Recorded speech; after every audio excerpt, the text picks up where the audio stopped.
जय Hind students, commanders academy के इस ऑनलाइन प्लेटफॉर्म पर आप सभी का स्वागत है। लेकर के आया हूं the most important part of speech, verb के बारे में आज बात करेंगे। फर्स्ट पार्ट आज डिस्कस करने वाले हैं, इंट्रोडक्शन लेंगे हम वर्ब का, क्या होती है वर्ब, कैसे वर्ब का फंक्शन होता है। देखो, वर्ब अपने आप में मोस्ट इंपॉर्टेंट चैप्टर में इसको इसलिए बोलता हूं, लिख भी देता हूं आपके सामने, मोस्ट इंपॉर्टेंट है इसलिए क्योंकि एक लौता ऐसा चैप्टर जो कई सेगमेंट्स को कवर अप करता है। कई सेगमेंट्स, जैसे वर्ब के क्वेश्चंस तो मिलेंगे ही मिलेंगे आपको, फॉर्म से रिलेटेड क्वेश्चंस मिलते हैं, वर्ब की ही बात ऑब्वियसली करें, फॉर्म की बात कर सकते हैं। यहीं पर हम लोग बात कर सकते हैं मॉडल ऑक्सिलरीज की, मॉडल्स के क्वेश्चंस भी मिलते हैं। वर्ब चैप्टर पढ़ेंगे तो सब्जेक्ट, वर्ब, अग्रीमेंट, ये सेगमेंट हो पाएगा। वर्ब चैप्टर पढ़ेंगे तभी टेंस भी समझ में आएगा, वॉइस का पोर्शन, और कहीं ना कहीं डायरेक्ट और इनडायरेक्ट नरेशन, ट्रांसफॉर्मेशन, ये सारी चीजें डायरेक्टली इनडायरेक्टली वर्ब से रिलेटेड हैं, और तो और कंडीशनल सेंटेंसेस, ठीक है ना। तो इन चीजों को ध्यान में रखते हुए सीखेंगे। वर्ब सबसे इंपॉर्टेंट पोर्शन है, सेंटेंस का बेसिक स्ट्रक्चर जो आपने पढ़ा है, सब्जेक्ट, वर्ब, ऑब्जेक्ट, इसमें भी अगर आप देखोगे तो वर्ब आपको दिखाई पड़ेगी। मतलब एक सेंटेंस का बिल्कुल बेसिक पोर्शन होता है, ऐसा पोर्शन जिसके बिना एक सेंटेंस बन ही नहीं सकता, बनेगा ही नहीं। सब्जेक्ट, वर्ब और ऑब्जेक्ट में ऑब्जेक्ट ऑप्शनल है, हटा दीजिए तब भी सेंटेंस बन जाएगा। सब्जेक्ट भी कई बार अंडरस्टूड हो जाता है इंपेरेटिव सेंटेंसेस में, हम नहीं बोलते। जैसे आप बोलो ना ओपन द डोर, इस सेंटेंस में अगर हम समझें ओपन द डोर, आपसे पूछा जाए इसमें सब्जेक्ट बताइए, तो ओपन तो हो गई हमारी वर्ब, सब्जेक्ट आपको इसमें दिखाई ही नहीं पड़ेगा। ऐसा नहीं कि है नहीं, हिडन रहता है, लिखा नहीं जाता, अंडरस्टूड हो जाता है, कुछ भी बोल लो। यहाँ पे सब्जेक्ट यू होता है बट ये अंडरस्टूड होता है, तो इसको हम लिखते नहीं है। तो सब्जेक्ट ना हो तब भी काम चलेगा, ऑब्जेक्ट ना हो तब भी काम चल जाएगा, लेकिन एक वर्ड जिसका होना एक्सट्रीमली इंपॉर्टेंट है और वो है वर्ब। बिना वर्ब के सेंटेंस बनेगा ही नहीं। सबसे जरूरी पार्ट्स में से एक है वर्ब। अब अगर हम डिफाइन करें होती क्या है वर्ब, देखो, a verb is a word used to express, verb एक ऐसा वर्ड है जिसको यूज किया जाता है टू एक्सप्रेस एन एक्शन, किसी एक्शन को एक्सप्रेस करने के लिए यूज की जाती है वर्ब। और स्टेट, दो चीजें बताती है वर्ब।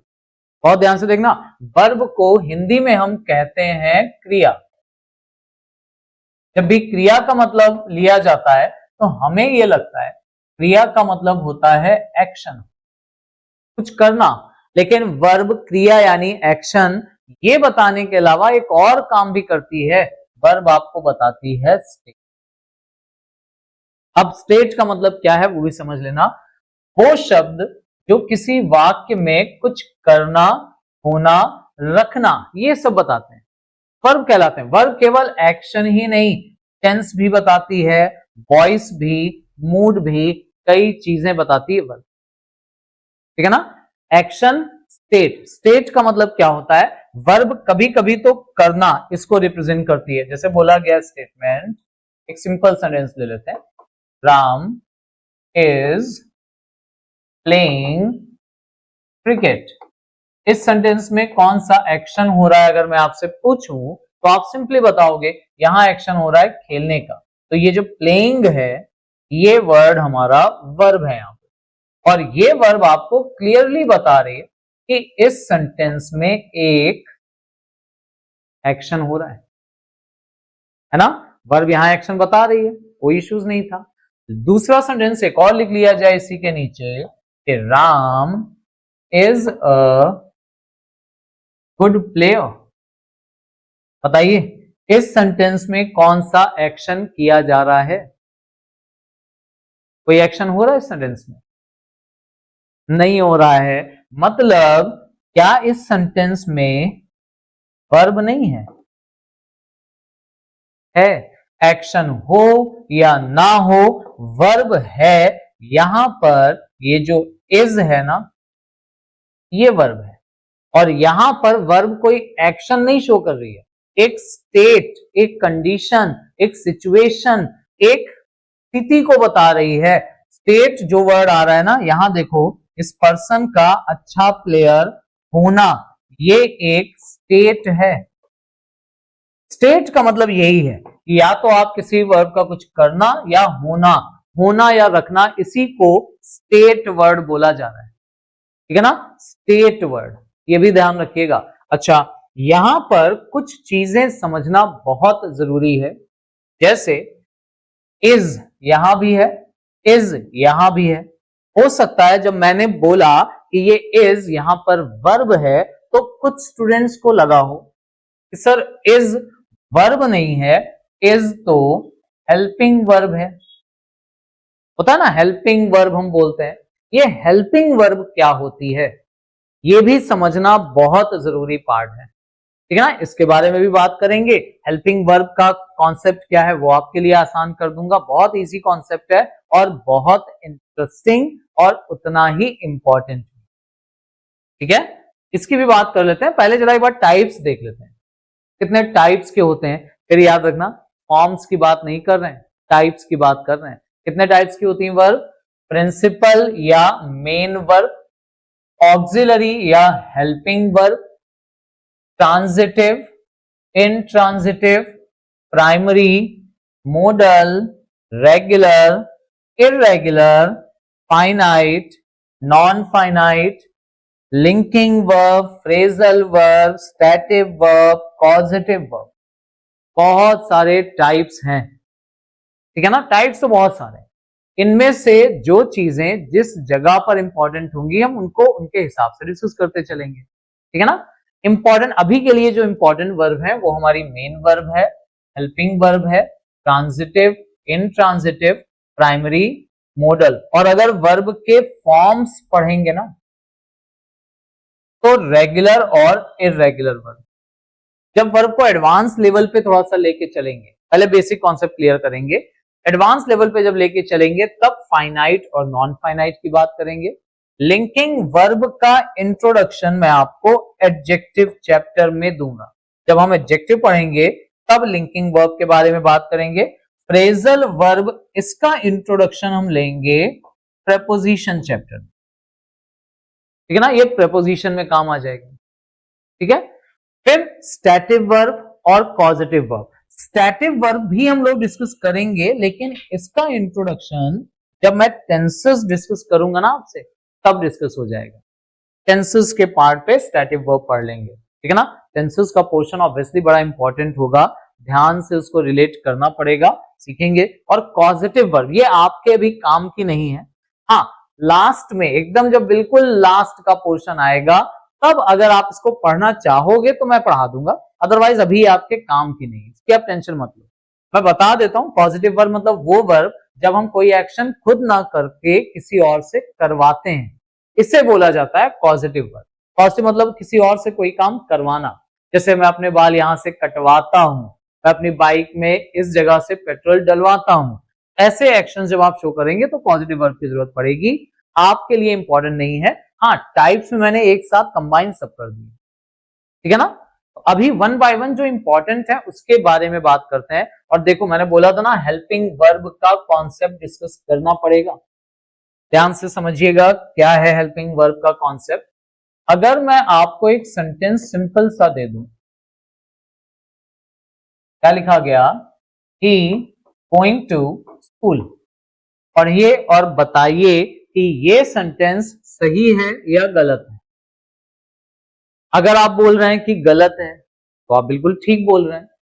क्या गलती है अगर ये पूछा जाए आपसे तो आप इसका क्या आंसर देंगे, इस सेंटेंस में गलती क्या है।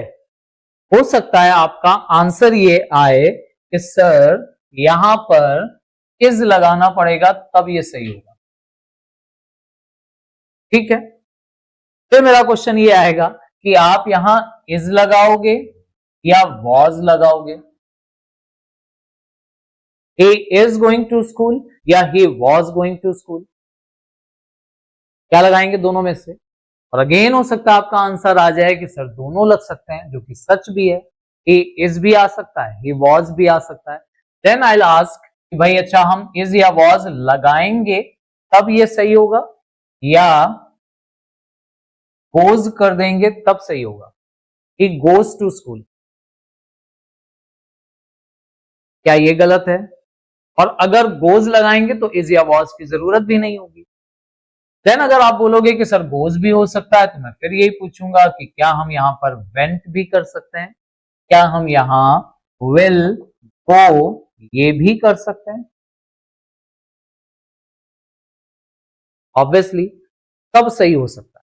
आप इस सेंटेंस में इज या वॉज लगाकर भी सही कर सकते हैं, गोज, वेंट, विल, गो लगाकर भी ये सेंटेंस सही हो सकता है। बट मेरा क्वेश्चन फिर वहां पे यही आएगा कि ये सेंटेंस जो मैंने लिखा था कि ही गोइंग टू स्कूल, ये गलत क्यों था?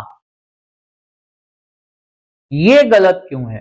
क्यों हमें इसको सही करने की जरूरत पड़ रही है? और अगर आप ये बोलोगे कि ये गलत इसलिए है क्योंकि इस सेंटेंस में हेल्पिंग वर्ब नहीं है, तो फिर क्या गोज और वेंट के साथ हेल्पिंग वर्ब है? इनके साथ भी तो नहीं है, बट इनके साथ तो सेंटेंस सही हो जाता है। ऐसा क्यों? और अगर एक्चुअल रीजन फाइंड कर पाए ना तो ये हेल्पिंग वर्ब का कॉन्सेप्ट आपके लिए कभी मुश्किल नहीं होगा। क्या गलती है इस सेंटेंस में? प्रॉब्लम ये थी कि गोइंग टू स्कूल, फिर से मैं यहां पर ये सेंटेंस लिख लेता हूं,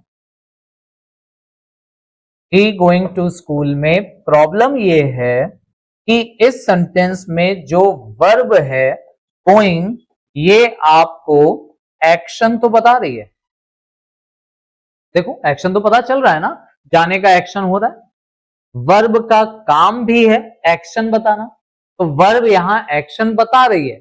उसके बाद भी ये सेंटेंस गलत इसलिए है क्योंकि वर्ब केवल एक्शन नहीं बताती, वर्ब एक और जरूरी चीज बताती है और वो है उस सेंटेंस का टेंस। और टेंस का मतलब अभी ज्यादा अगर कॉम्प्लिकेटेड हम ना करें तो बस इतना समझ लो, प्रेजेंट या पास्ट, दो चीजें तो कम से कम वर्ब से पता लगना चाहिए। आप देखो जैसे ही आप यहां गोज करते हो ये प्रेजेंट हो जाता है और आपको कोई हेल्पिंग वर्ब की जरूरत नहीं पड़ी। जैसे ही आपने वेंट किया ये पास्ट हो गया, फिर हेल्पिंग वर्ब की जरूरत नहीं पड़ी। लेकिन जब आप गोइंग रखते हैं तो आपको टेंस नहीं पता चलता, जो कि एक्चुअली टेंस बताना इसी वर्ब का, जो एक्शन बता रही है ना, उसका ही काम था। और जब वर्ब टेंस नहीं बता सकती तब ये जिम्मेदारी हमने हेल्पिंग वर्ब को दे रखी है। देखो इज या वॉज लगाकर आप यही तो कर रहे हो, आप ये बताने की कोशिश कर रहे हैं कि ये जो एक्शन हो रहा है ये प्रेजेंट में हो रहा है या पास्ट में हो रहा था। अभी समझ में आया? हेल्पिंग वर्ब को हेल्पिंग इसलिए कहा जाता है क्योंकि इनका काम होता है हेल्प करना। हेल्प करना इनका काम होता है। और किसकी हेल्प करती हैं ये हेल्प करती हैं मेन वर्ब की। ठीक, हेल्पिंग वर्ब का काम है हेल्प करना। हेल्प किसकी करती हैं? मेन वर्ब की हेल्प। और क्या चीज बताने में हेल्प करती हैं? टेंस बताने में। अभी कुछ समझ में आया? इन्हें हेल्पिंग वर्ब इसलिए कहा जाता है क्योंकि ये वर्ब टेंस बताने में वर्ब की हेल्प करती हैं, जो कि एक्चुअली काम वर्ब का ही था, वर्ब को ही टेंस बताना था। तो अभी समझ में आया? अगर अकेले वर्ब यूज हो रही है तो वर्ब का काम होता है एक्शन बताना, वर्ब एक्शन तो बताएगी। अच्छा, वर्ब की हिंदी क्या होती है? इसको हम लोगों ने अभी क्या पढ़ा? वर्ब की हिंदी क्रिया, क्रिया का मतलब एक्शन। तो ये वर्ब का मेन फंक्शन होता है, मेन काम वर्ब का एक्शन बताना ही है। तो जो वर्ड आपको ये बता दे कि कौन सा एक्शन किया गया, उस वर्ब को हम लोग नाम ही दे देते हैं मेन वर्ब। वर्ब के दो मेन फंक्शन कौन कौन से? पहला, वर्ब आपको ये बताती है कि क्या किया जा रहा है, यानी कुछ करना, और दूसरा किसी क्वालिटी, कंडीशन या स्टेट का होना। दोनों में से वर्ब का मेन फंक्शन होता है कुछ करना। तो जो वर्ड आपको ये बता दे क्या किया गया, that is called a main verb, वो मेन वर्ब कहलाती है। ठीक है ना? इवन आपने आज तक जितने भी एक्शंस किए हैं, जो कुछ भी आप दिन भर में करते हो, वो सब के सब एक्शन मेन वर्ब ही हैं। जैसे अभी आप आए हो अगर किसी जगह पर, तो आने के लिए हम वर्ब यूज करते हैं कम, जाने के लिए go, बैठने के लिए sit, बोलने के लिए speak, लिखने के लिए write, दौड़ने के लिए run, सोने के लिए sleep। किसी भी तरह का अगर आप कोई एक्शन शो करेंगे तो वो वर्ब कहलाएगी हमारी मेन वर्ब। मेन वर्ब का काम ही होता है एक्शन शो करना, और इसलिए इनको मेन वर्ब कहा जाता है क्योंकि वर्ब का मेन फंक्शन ही यही होता है, कुछ करना। क्यों मेन फंक्शन ये है? क्योंकि वर्ब को हिंदी में कहते ही हैं क्रिया। क्रिया मतलब कुछ करना। ये क्लियर हुआ? अच्छा, दूसरी वर्ब जो इन वर्ब को हेल्प करती है, जिसको हम हेल्पिंग वर्ब कहते हैं। अब हेल्पिंग वर्ब आपने कौन कौन सी सुनी है? अगर मैं इनकी एक लिस्ट आपके साथ बनाऊं, तो शायद आपने जो वर्ब सुनी होंगी, कौन कौन सी हेल्पिंग वर्ब सुनी है हमने? आपने इज, एम, आर सुनी होगी, वॉज और वर सुनी होगी, आपने हैज, हैव और हैड सुनी होगी, है ना? डू या डज सुनी होगी आपने। फिर विल या शैल, ये वाली वर्ब हेल्पिंग वर्ब सुनी होगी। तो ऐसे ये लिस्ट बहुत लंबी है, विल, शैल, वुड, शुड है, ये यहाँ पे कैन, कुड, मे, माइट, बहुत सारी वर्ब आती है। कितनी है? अगर इनकी एक लिस्ट बनाई जाए तो बहुत लंबी है ऑब्वियसली। हम हेल्पिंग वर्ब को अगर समझें तो हमारी हेल्पिंग वर्ब दो तरह की होती है। देखो, मेन वर्ब को भी डिवाइड करते हैं, लेकिन अगर हेल्पिंग वर्ब भी डिवाइड की जाए तो दो तरह की हेल्पिंग वर्ब। कौन कौन सी? प्राइमरी और मॉडल्स। दो तरह की हेल्पिंग वर्ब। कौन सी प्राइमरी, कौन सी मॉडल्स? बी, टू, हैव, ये तीन वर्ब आती हैं हमारी प्राइमरी ऑक्सिलरीज। अब मैं इनको अगर एक्सप्लेन करके लिखूं तो बी का मतलब सिर्फ बी नहीं है, इज, एम, आर, वॉज और were, been, B double E N, B में आईएनजी लगाकर बीइंग, डू, डज, डिड। देखो, डू तो ऑलरेडी लिखा हुआ है, डज, डिड। फिर बात करी जाए हैज, हैव तो यहां लिखा ही है, हैड और हैविंग भी आप बोल सकते हैं, ठीक है ना? ये इतनी वर्ब जो है हमारी, ये कहलाती हैं प्राइमरी। ठीक। मॉडल्स होती हैं टोटल 13 13 ऑक्सिलरीज आती मॉडल्स में। कौन कौन सी? Will, shall, would, should. अभी देखो, विल से वुड, शैल से should, can, could, may, might, must, dare, need to, ought to और यूज्ड टू। ये 13 ऑक्सिलरीज कहलाती हैं मॉडल्स। ठीक।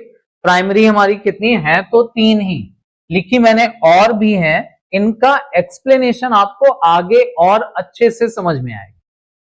तो हेल्पिंग वर्ब दो तरह की है, प्राइमरी और मॉडल्स। दो पार्ट्स में इनको क्यों डिवाइड किया गया? हेल्पिंग वर्ब को दो पार्ट्स में क्यों डिवाइड किया जाता है?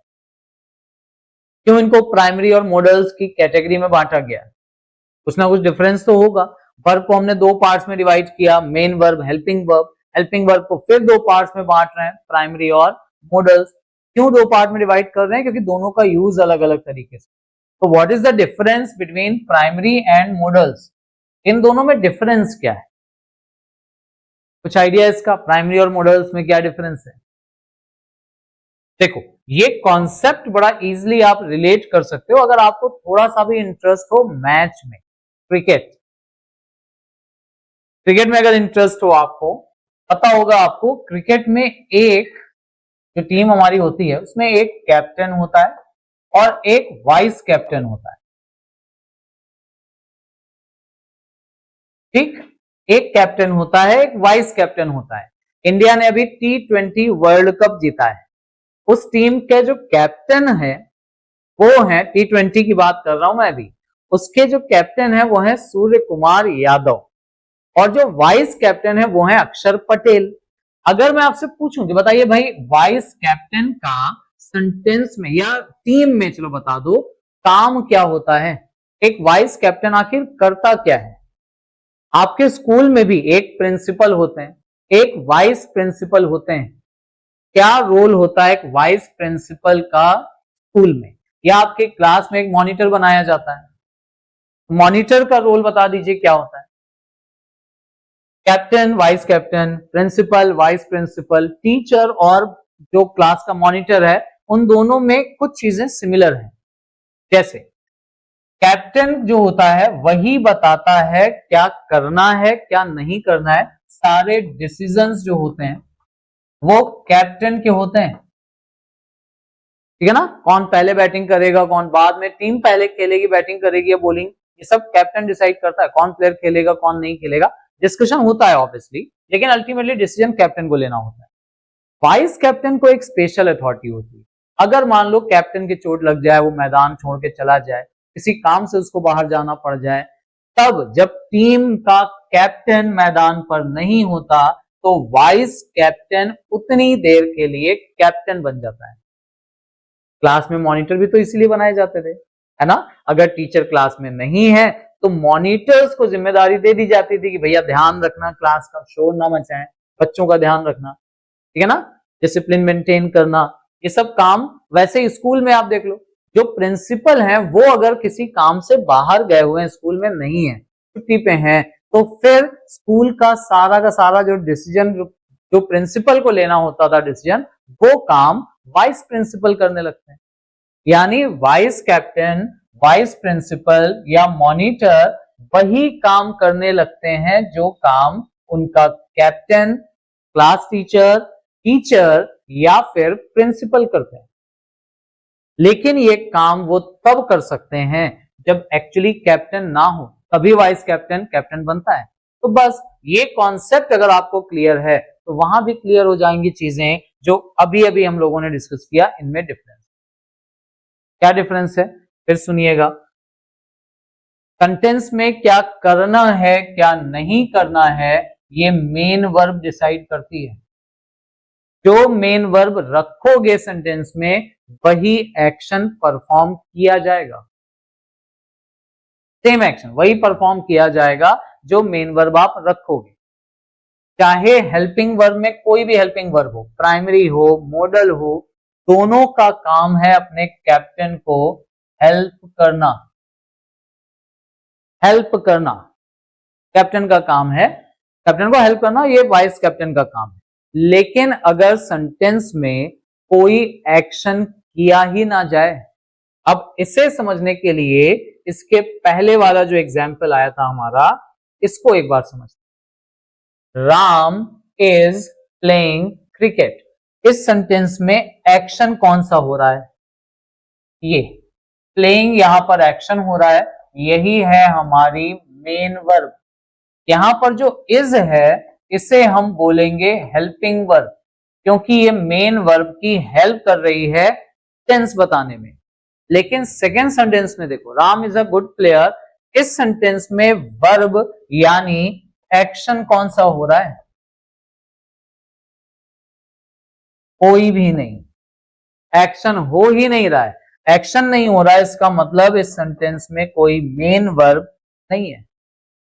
और जब मेन वर्ब नहीं होती, कैप्टन नहीं होता, तो कोई ना कोई तो कैप्टन की जिम्मेदारी लेगा ना।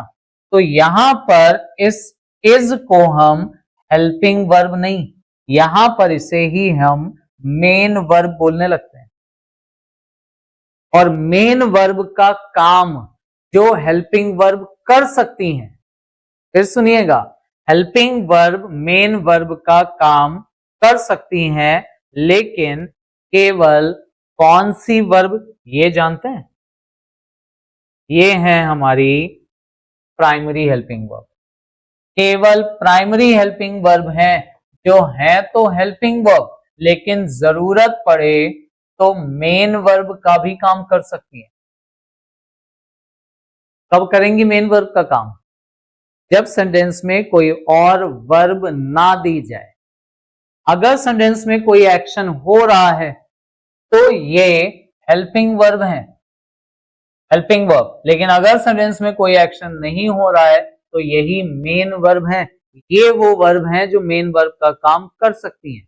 मोडल ऑक्सिलरीज केवल और केवल ओनली हेल्पिंग वर्ब का काम करती हैं, not main verb. 3 words exception है। पहला डेयर, दूसरा नीड और तीसरा यूज्ड में से यूज निकाल लें तो। ये 3 वर्ब मॉडल्स होते हुए भी जरूरत पड़ने पर मेन वर्ब का काम कर सकती है। मेन वर्ब का काम करने का मतलब ये है बिना मेन वर्ब के भी आ सकती है। ये वर्ब बिना मेन वर्ब के भी आ सकती हैं, मेन वर्ब के साथ भी आ सकती है, लेकिन ये वाली वर्ब कभी भी बिना मेन वर्ब के यूज नहीं हो सकती। ठीक है ना? ये एक्चुअल डिफरेंस होता है प्राइमरी और मॉडल्स में। अब जैसे हेल्पिंग वर्ब 2 तरह की है, ऐसे मेन वर्ब को भी 2 पार्ट्स में डिवाइड किया जाता है, ट्रांजिटिव, इंट्रांजिटिव।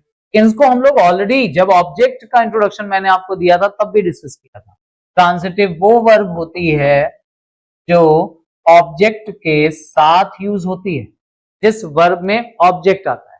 और इंट्रांजिटिव वो वर्ब होती है जिसमें ऑब्जेक्ट नहीं आता, विदाउट ऑब्जेक्ट यूज होती है। With object, without object. ठीक है ना? Transitive, intransitive. पैसिव कौन सी वर्ब का बनता है जानते हैं? पैसिव में आप ऑब्जेक्ट को सब्जेक्ट बनाते हैं, यानी transitive verb can be changed into passive voice. और ऑब्जेक्ट पहचानने का तरीका क्या था, ये तो हम लोगों ने पहले भी पढ़ रखा है। सब्जेक्ट और वर्ब को मिलाइए, मिला के 2 क्वेश्चंस पूछ लीजिए, क्या और किसे, और अगर इनमें से कोई आंसर मिले तो वो ऑब्जेक्ट और ये वर्ब ट्रांजिटिव। ठीक है ना? कैसे पहचानोगे? कुछ सेंटेंसेस देख लीजिए। आइडेंटिफाई द वर्ब्स, ट्रांजिटिव और इनट्रांजिटिव। देखना, आई नो, सब्जेक्ट और वर्ब दोनों को मिलाइए, क्वेश्चन पूछिए। आई नो, मैं जानता हूं क्या, मिला आंसर द ट्रुथ। ये लिखा है ऑब्जेक्ट और ये वर्ब हो जाएगी transitive. The Hunter killed a lion, Hunter ने किल किया क्या या किसे? दोनों का आंसर देख लो। क्या किल किया? लॉयन। किसे किल किया? लॉयन। ये लिखा है ऑब्जेक्ट और ये वर्ब हो जाएगी ट्रांजिटिव। राम बॉट, राम ने खरीदा क्या? A book. ऑब्जेक्ट ये लिखा है, वर्ब हो गई transitive. The boy shouted loudly, boy shouted, लड़का चिल्लाया क्या या किसे? कैसे का आंसर मिल रहा है, क्या और किसे का आंसर नहीं है। इसका मतलब इस सेंटेंस में ऑब्जेक्ट नहीं है, and this shouted is intransitive. Birds fly, पूछिए बर्ड्स फ्लाई करती हैं क्या या किसे? नहीं मिलेगा आंसर। तब कहां कैसे ये आंसर मिले? तो एडवर्ब, यहां पे हाई एडवर्ब है। इस सेंटेंस में भी ऑब्जेक्ट नहीं है, this verb is intransitive. Honey test, अब बताइए हनी टेस्ट करता है क्या या किसे? नहीं मिलेगा आंसर। हनी टेस्ट का मतलब यहां ये भी ले सकते हो आप, लगना। तो हनी लगता है क्या या किसे? ये नहीं मिलेगा आंसर। कैसे का आंसर मिलेगा। स्वीट यहां पर ऑब्जेक्ट नहीं है, एडजेक्टिव है ये, और जब एडजेक्टिव आता है तो इसका मतलब अगेन ऑब्जेक्ट नहीं है, दिस वर्ब इज इंट्रांजिटिव। ऐसे पहचाना जाता है ट्रांजिटिव और इनट्रांजिटिव वर्ब्स, ठीक है ना। वर्ब के कुछ टाइप्स की हम लोगों ने बात की थी। नेक्स्ट सेगमेंट जो हम स्टार्ट करेंगे वो है वर्ब की फॉर्म से रिलेटेड। ये पार्ट आज जरूर रिवाइज कर लीजिएगा, जरूरत पड़ेगी इस पार्ट के आगे। वर्ब को हमने दो पार्ट्स में डिवाइड किया, मेन वर्ब और हेल्पिंग वर्ब। मेन वर्ब दो तरह की, ट्रांजिटिव, इनट्रांजिटिव। हेल्पिंग वर्ब भी दो तरह की, प्राइमरी और मॉडल्स। मॉडल्स का इंट्रोडक्शन अलग से लेंगे, ये भी ध्यान रखिएगा। फॉर्म्स पढ़ेंगे तो रेगुलर इरेगुलर क्लियर, ठीक है ना। ये पार्ट एक बार रिवाइज कर लीजिएगा, इस पार्ट की जरूरत पड़ेगी। फॉर्म्स जरूर याद करने पड़ेंगे, वो आगे डिस्कस, ठीक है ना। चलिए रिवाइज करिएगा इसको। थैंक यू वेरी मच जुड़ने के लिए हमारे साथ। ऑल द वेरी बेस्ट आप सभी के एग्जाम्स के लिए। Take care and thank you very much.